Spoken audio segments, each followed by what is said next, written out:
Hey guys, it's Miss Navert again. Now we are going to dive deeper into holes, but make sure you've listened to chapters 41 through 43 before this video. Alright, so last time we left off, Zero and Stanley had headed back to Camp Green Lake to try to escape or whatever they were going to do. So currently they are going to wait in a hole until the whole camp falls asleep. And then they're going to dig a little bit more in that hole that Stanley found the KB lipstick tube in to see if they can find Kissin' Kate Barlow's treasure. And then they're going to try and walk down the dirt road that they came to Camp Green Lake on. And then they're going to try to escape. So let's see what happens. All right, chapter 44. And today we're going to be reading chapters 44 through 46. Okay? Stanley tried to sleep, not knowing when he would get the chance again. He heard the showers, and then, later, the sounds of dinner. He heard the creaking of the rec room door. His fingers drummed against the side of the hole. He heard his own heartbeat. He took a drink from the canteen. He had given Zero the jugs of water. They each had a good supply of onions. He wasn't sure how long he remained in the hole. Maybe 5 hours. He was surprised when he heard Zero's whispering for him to wake up. He didn't think he'd fall asleep. If he had, he thought he must have been just for 5 minutes. Although, when he opened his eyes, he was surprised to see how dark it was. There was only one light on at camp, in the office. The sky was cloudy, so there was very little starlight. Stanley could see a sliver of moon, which appeared and disappeared among the clouds. He carefully led Zero to the hole, which was hard to find in the darkness. He stumbled over a pile of dirt. "I think this is it," he whispered. "You think?" Zero asked. "It is," said Stanley, sounding a little more certain than he really was. He climbed down. Zero handed him the shovel. Stanley stuck the shovel in the dirt at the bottom of the hole and stepped on the back of the blade. He felt it sink beneath its weight. He scooped out some dirt and tossed it off to the side. Then he brought the shovel back down. Zero watched for a while. "I'm going to go and try to refill the water jars," he said. Stanley took a deep breath and exhaled. "Be careful," he said, and then continued digging. It was so dark he couldn't even see the end of his shovel. For all he knew, he could be digging up gold and diamonds instead of dirt. He brought each shovelful close to his face to try and see if there was anything there before dumping it out of the hole. He made the hole deeper. As he made the hole deeper, it became harder to lift the dirt up and out. It was 5 feet deep before he even started. He decided to use his efforts to make it a little wider instead. This made more sense, he told him. If Kate Barlow had buried a treasure chest, she probably wouldn't have been able to dig much deeper, so why should he? Of course, Kate Barlow probably had a whole gang of thieves helping her. "You want some breakfast?" Stanley jumped at the sound of Zero's voice. He hadn't heard him approach. Zero handed down a box of cereal. Stanley carefully poured some cereal into his mouth.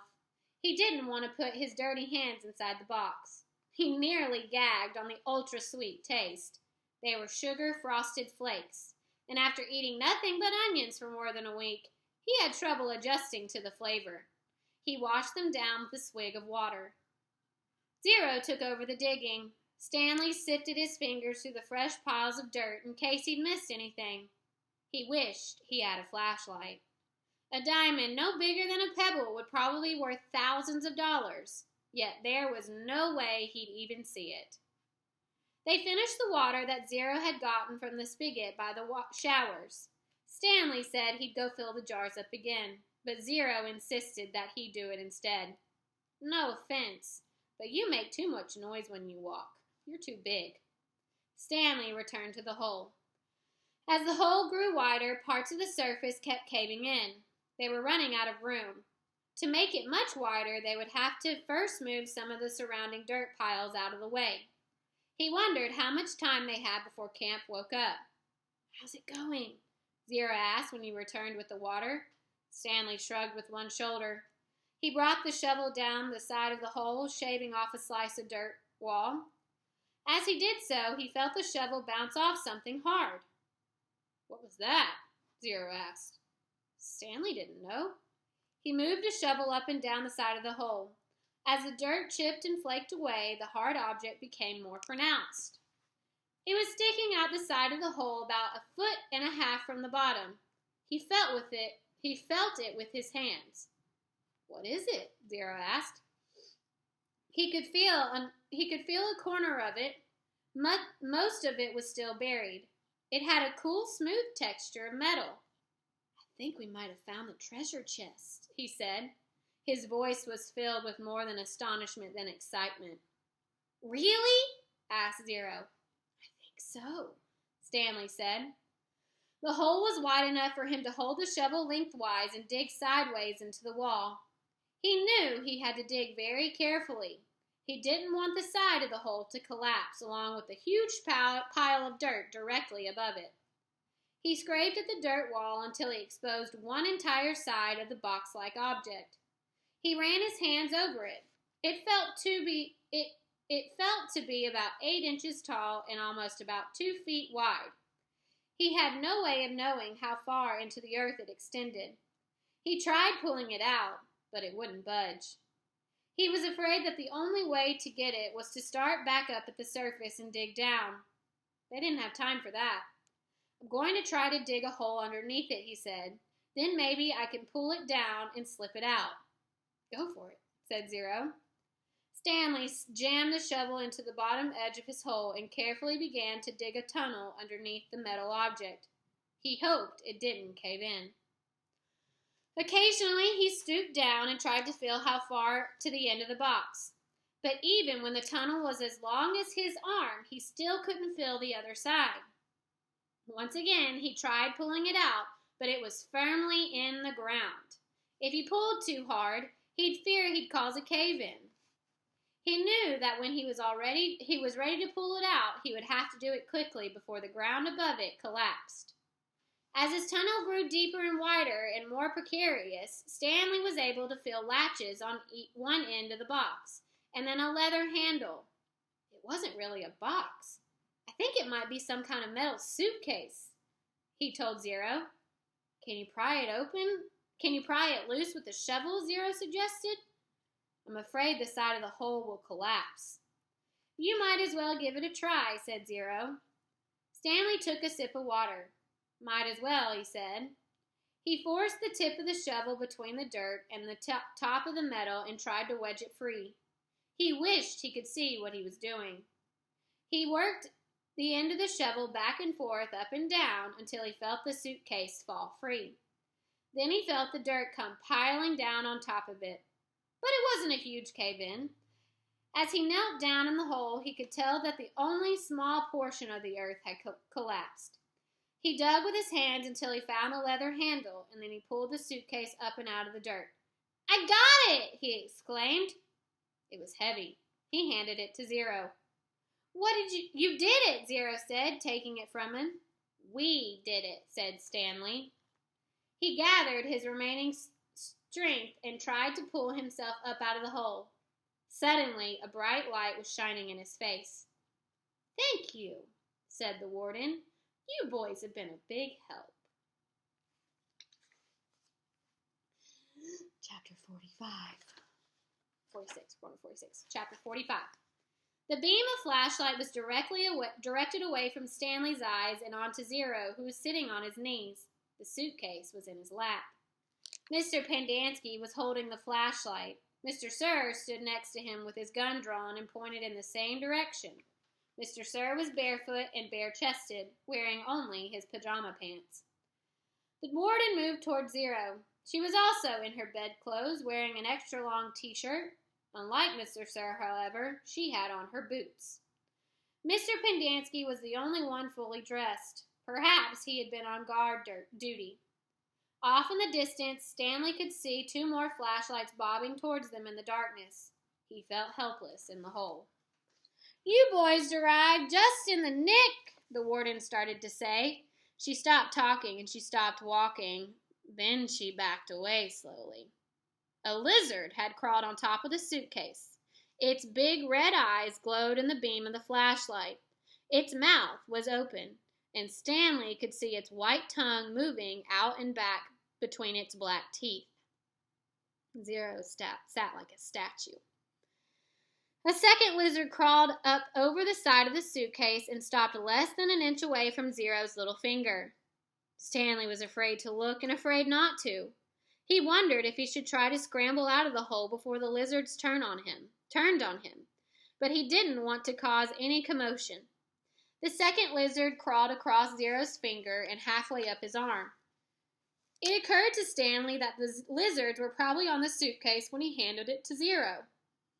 "There's another one!" gasped Mr. Pendanski. He shined the flashlight on the box of Frosted Flakes, which lay on its side beside Stanley's hole. A lizard was crawling out of it.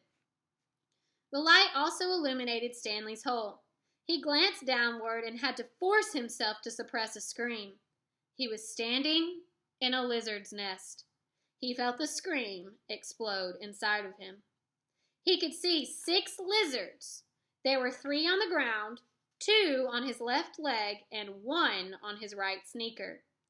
He tried to remain very still. Something was crawling up the back of his neck. 3 other counselors approached the area. Stanley heard one say, "What's going?" and then whispered, "Oh my God." "What do we do?" asked Mr. Pendanski. "We wait," said the warden. "It won't be very long." "At least we'll have a body to give that woman," said Mr. Pendanski. "She's going to ask a lot of questions," said Mr. Sir, "and this time she'll have the AG with her." "Let her ask the questions," said the warden, "just so long as I can have the suitcase. I don't care what happens. Do you know how long—" Her voice trailed off and then started up again. "When I was little, I'd watch my parents dig holes every weekend and every holiday.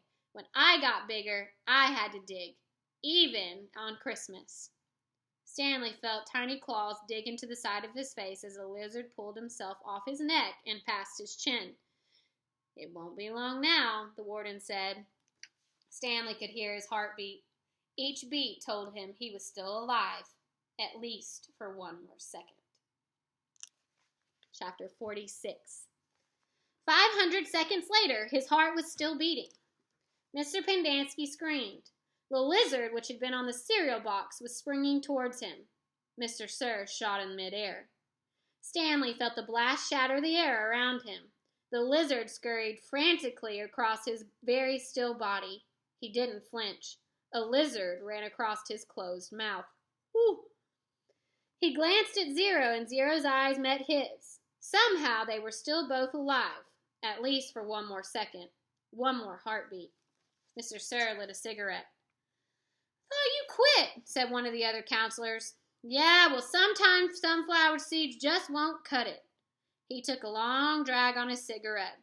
I'm gonna have nightmares for the rest of my life." "Maybe we should just shoot him," suggested Mr. Pendanski. "Who?" asked the counselor. "The lizards or the kids?" Mr. Pendanski laughed grimly. "The kids are gonna die anyways." He laughed again. "At least we got plenty of graves to choose from." "We've got time," said the warden. "I've waited this long. I can wait another few—" Her voice trailed off. Stanley felt a lizard crawl up and out of his pocket. "We're going to keep our story simple," said the warden. "That woman's going to ask a lot of questions. The AG will most likely initiate an investigation. So this is what happened. Stanley tried to run away at night, fell into a hole, and the lizards got him. That's it. We're not going to give them Zero's body. As far as anybody knows, Zero doesn't exist. Like Mom said, we got plenty of graves to choose from." "Why would he run away if he knew he was getting released today?" asked Mr. Pendanski. "Who knows? He's crazy. That's why we couldn't release him yesterday. He was delirious, and we had to keep watch over him so he wouldn't hurt himself or anybody else." "She's not going to like it," said Mr. Pendanski. "She's not going to like anything we tell her," said the warden. She stared at Zero and the suitcase. "Why aren't you dead yet?" she asked. Stanley only half listened to the conversation of the counselors. He didn't know who that woman or what AG meant. He didn't even realize they were initials. It sounded like one word, AG. His mind was focused on the tiny claws that moved up and down his skin and through his hair. He tried to think about other things. He didn't want to die with the image of the warden, Mr. Sir, and the lizard etched into his brain. Instead, he tried to see his mother's face. His brain took him back to a time when he was very little, all bundled up in a snowsuit. He and his mother were walking hand in hand, mitten in mitten, when they both slipped on some ice and fell and rolled down a snow-covered hillside. They ended up at the bottom of the hill. He remembered he almost cried, but instead he laughed. His mother laughed too. He could feel the same lightheaded feeling he felt then, dizzy from rolling down the hill. He felt the sharp coldness of the snow against his ear. He could see flecks of snow on his mother's bright and cheery face. This is where he wanted to be when he died. "Hey, caveman, guess what?" said Mr. Sir. "You're innocent after all. I thought you'd like to know. Your lawyer came by to get you yesterday. Too bad you weren't here." The words meant nothing to Stanley, who was still in the snow. He and his mother climbed back up the hill and rolled down again, this time on purpose. Later, they had hot chocolate with lots of marshmallows. "It's getting close to 4:30, said Mr. Pandansky. "They'll be waking up." The warden told the counselors to return to the tents. She told them to give the campers breakfast and make sure they didn't talk to anyone. As long as they did as they were told, they wouldn't have to dig any more holes. If they talked, they would be severely punished. "How should we say they'll be punished?" said one of the counselors. "Let them use their imaginations," said the warden. Stanley watched the counselors return to the tents, leaving only the warden and Mr. Sir behind. He knew the warden didn't care whether the campers dug any more holes or not. She had found what she was looking for. He glanced at Zero. A lizard was perched on his shoulder. Zero remained perfectly still except for his right hand, which slowly formed in a fist. Then he raised his thumb, giving Stanley the thumbs-up sign. Stanley thought back to what Mr. Sir had said about him earlier and the bits of the conversation he'd overheard. He tried to make sense out of it. Mr. Sir had said something about a lawyer, but Stanley knew his parents couldn't afford a lawyer. His legs were sore from remaining rigid for too long. Standing still was more strenuous than walking. He slowly allowed himself to lean against one side of the hole. The lizards didn't seem to mind. Woo! So much going on. So now go back to your daily emails, answer these questions that I have about chapters 44 through 46, and then tomorrow we'll start with chapter 47. All right, have a great day, guys.